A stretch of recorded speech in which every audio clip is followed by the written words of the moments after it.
Now it's official, former First Lady and Secretary of State Hillary Clinton is running for president. So can she make it all the way to the White House? Here's how she launched her campaign. I'm running for president. Americans have fought their way back from tough economic times, but the deck is still stacked in favor of those at the top. Everyday Americans need a champion, and I want to be that champion. Well, joining us via Skype from Pittsburgh is Heather Arnet, director of the documentary film Madame Presidente, Why Not US? Heather is also chief executive of the Women and Girls Foundation. Thank you for joining us on Sky News this afternoon. Question is, will she be able to make it all the way to the White House? It's one thing saying she's running, it's a very different thing arriving at 1600 Pennsylvania Avenue. Yes, well, that is the question, isn't it, Kay? And I think what Americans need to remember is, of course, that right now, as you and I speak, 22 other nations have female presidents or prime ministers. So certainly, if we do finally elect our first female president, we'll just be really catching up with the rest of the world.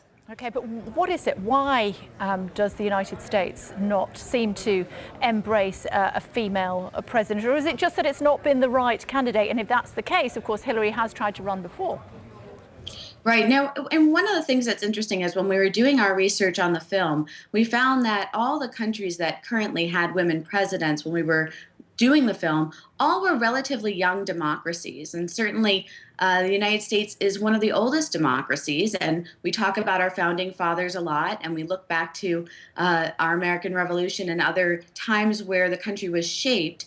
And when we think about who shaped our democracy, Americans rarely think of women at the helm. So we've seen that women who did become president or prime minister of their nations were involved in shaping their democracy. If Hillary's going to win, she needs to be able to make a clear argument to voters in the U.S. around what kind of impacts has she already had as a world leader, and how is she going to have real impacts that are going to improve their lives every day. And when she was Secretary of State, she was incredibly popular in the opinion polls, not before particularly until the Monica Lewinsky episode, and not subsequently. So what does she need to bottle from that time as being Secretary of State, or Foreign Secretary as we would know her? You know, it's an excellent question. When she was Secretary of State, I think what people were most impressed about was that she just got right to the job. And she was extraordinary at it. She traveled to more countries than any other Secretary of State. And in addition to traveling extensively and meeting with world leaders, she also, for the first time, demanded that every time she met with world leaders, she also got to meet with the leaders of their women's movements. And she also made sure that women's civil rights were on the agenda for any a high-level conversation. So she was a very well-respected Secretary of State. She was incredibly successful, and she proved herself to be smart and hardworking. Anyone who's ever met her or worked with her has said this. She's hardworking. She's incredibly smart. She needs to be able to show that to the American people, to remind them what they loved about her when she was their Secretary of State, what the New Yorkers loved about her as their senator. And she needs to really be able to show them that she's already had a tremendous impact on our nation. And she's going to be able to continue that if the U.S. decides to elect her to become president. But she is part of a dynasty, or dynasty as perhaps you might say, as indeed is Jeb Bush if he chooses to run as well. So, you know, it is a rarefied air that they breathe. How does she get down and dirty with the people? Well, one thing that's interesting is I'm not sure that we really can define them as a dynasty. You cited earlier about how it's been since the 1920s since we've had anyone on the Republican side that wasn't a Bush or a Nixon. You know, Bill Clinton's the first Clinton to ever be in elected office. Certainly Hillary Clinton then went on to become U.S. Senator. But when you think about the Roosevelts, the Bushes, and the Kennedys, Clinton really is a one-time name in our U.S. history. So I think we need to be careful before we start talking to them about as if it were some long, multi-generational dynasty. She's her own woman, and she's going to need to prove that. She's going to need to be able to remind voters who she was before she met Bill Clinton in the first place, and who she is now, standing on her own 2 feet, on her own very, impressive qualifications, and talk to them about her own experience and her own values and what she's going to do for them. Good to talk to you. Thanks for joining us on Sky News this afternoon. Thank you so much. Thank you. I'm Caroline Modaresi-Tirani and you're watching HuffPost Live. Now, as the United States gears up for the 2016 presidential election, the question on everyone's lips is, will the country elect its first female president? Well, around the world at the moment, 22 women are heads of state and government, such as Chancellor Angela Merkel in Germany, President Ellen Johnson Sirleaf in Liberia, and Prime Minister Portia Simpson Miller in Jamaica. So So why not here in the US? Well, that's the question at the centre of the documentary Madame Presidentia, which focuses on Dilma Rousseff, who became Brazil's first female president in 2011. Take a look.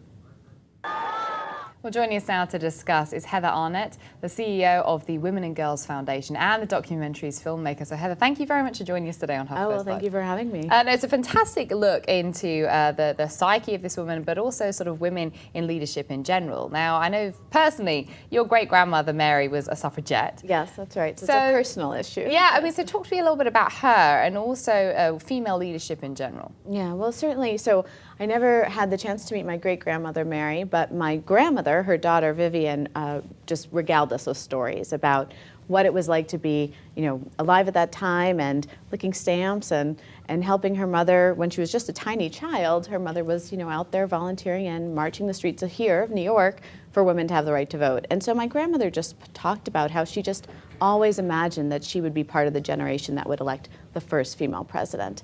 And, certainly when Hillary Clinton was running at the last time, she was the 50th woman to run for president of the United States. And then, of course, it was not successful. At that time, my grandmother was 96, and I just thought, I really wanted to explore how come so many other countries are successful where we have not yet been. And then you focus, on Brazil, as we see. What is it about Dilma Rousseff that kind of attracted you? So Brazil, of course, is a fascinating country anyway. And Dilma herself, she was a former revolutionary, so she was actively involved in bringing about their democracy. And her social policies were incredibly interesting as well. When I went down to Brazil shortly after her election, they were still in the midst of economic boom while the rest of the globe was in recession. So Brazil itself was a fascinating country, and we thought, well, let's go down and see how this very new democracy, of course they had been under military dictatorship, how is it that they've been able to do this when the United States has not? And then use that as a launch point to look at all these other nations. As you said, 22 of them right now are sitting in office.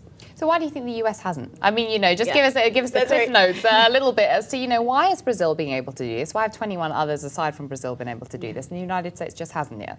Well, at the entry into this story, you talked about, Merkel and Germany and Sirleaf in Liberia. These are great examples, actually. If you think about Germany and Liberia and Brazil, you might wonder, well, what is it that they all have in common? And in fact, they're all new democracies. So when we looked at all these nations that currently have elected female presidents, they're all either brand new democracies, or their constitutions have just been written, or they've been rewritten since World War II. Every single one of these countries. You think of our own Constitution, 1776, right? We refer to those founding fathers, and when you just look at that portrait of the room when they, the painting of the Constitution, it's very easy to see there's no mother in that room, and very few of us are represented in that room. And so it really got me thinking about, we talk a lot about what's it going to take for a woman to be president of the United States, and sometimes we talk a lot about what's wrong with women. Why haven't we achieved it yet? And I think it's time that we look at our nation and realize we're actually not the new kid on the block. We're a pretty old democracy. Maybe it's time to think about how we ensure that women are full citizens, right? We still don't have an ERA. And what does that mean? And how come we're the only developed nation in the world without paid maternity leave? How are these different policy positions actually ways of talking about the value of women in our society? And it's what's fascinating, I think, is that, Rousseff, Sirleaf in Liberia, as you mentioned, I think they are women leaders who actually take women's issues and put them at the forefront of their politicking, the politicoing, their leadership. Angela Merkel, less so. I feel like people don't know her for women's issues, women's rights issues, although she does have some policies in that direction. Hillary Clinton, just looking at home, last time around, she was reticent to sort of bring gender into it. She really didn't sort of run on that. This time, she certainly embraced it. She's playing up the fact that she's a grandmother, that she's a mother, that, she is going to play a gender card if there is one, because she is a woman. What do you make of that? Do you think she's going to be more successful this time around? Well, certainly it would be about going back to her roots. So Hillary Clinton, of course, is the person who said, women's rights are human rights. She said that back in Beijing, over 20 years ago. And so she has been someone who's always cared very deeply about women's rights back when she was a college student at Wellesley. And even when she was Secretary of State, she's the first Secretary of State that established a department just around women's rights. She insisted on meeting with women leaders in every single one of the countries where she met. And no matter what the leadership was that she was meeting with, and no matter what the docket of policy issues that they were going to have to talk about, she always made sure that violence against women and women's rights were on that list.